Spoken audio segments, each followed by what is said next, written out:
in our studio by a researcher, Naledi Ngobo, who has been researching on the impact of Ebola, especially on African economies, and she joins us now. Welcome to our studio. Thank you for having me, Colin. All right, let's start with an assessment on how Ebola has impacted on the West African economies. Okay, I think it's safe to say that there's definitely been that knock-on effect on the economy by the Ebola virus, particularly referring to, you know, the affected countries like your Sierra Leone, Liberia, and Guinea. There's been road closures, there's been as well as border closures. So obviously that would have devastating impact in terms of the imports and exports of those countries, as well as labor. You know, the people can actually get to work on time. So businesses are suffering, they're not making any profits. So we're definitely seeing that there's a huge impact. And we've also seen some flights that have been suspended into some of these affected countries.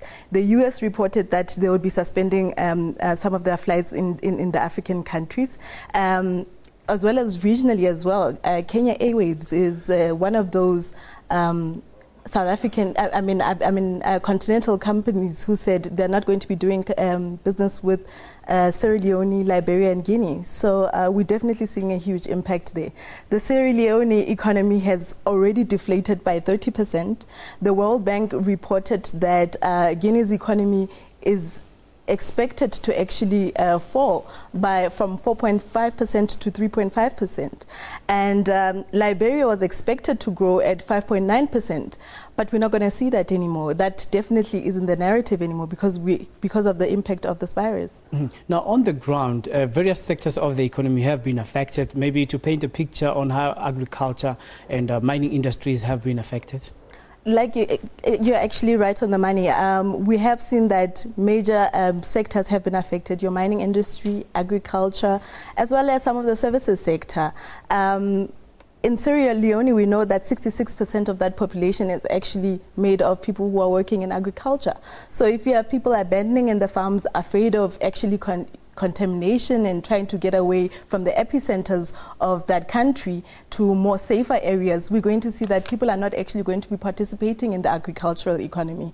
The mining companies as well. There's a couple of companies reported in Sierra Leone. We have London Mining, who have evacuated some of their international staff from the country because they're afraid of contamination as well. So we're also looking at China Union as well. It's a Liberian company as well, who have lessened some of the activities in that country.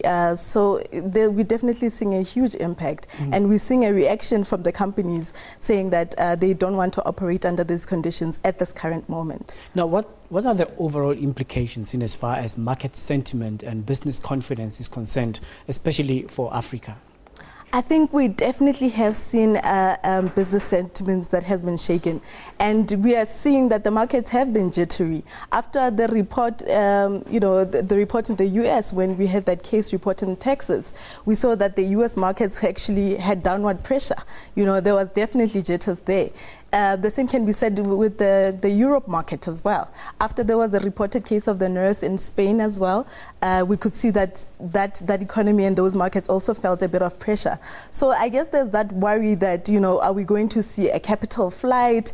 And everybody's just hoping, hanging tang at the moment and hoping that, you know, the economic recovery will happen in the shortest amount of time. But at this point in time, it's a waiting game. All right. Naledi, thank you very much for talking to us. Thank you for having me.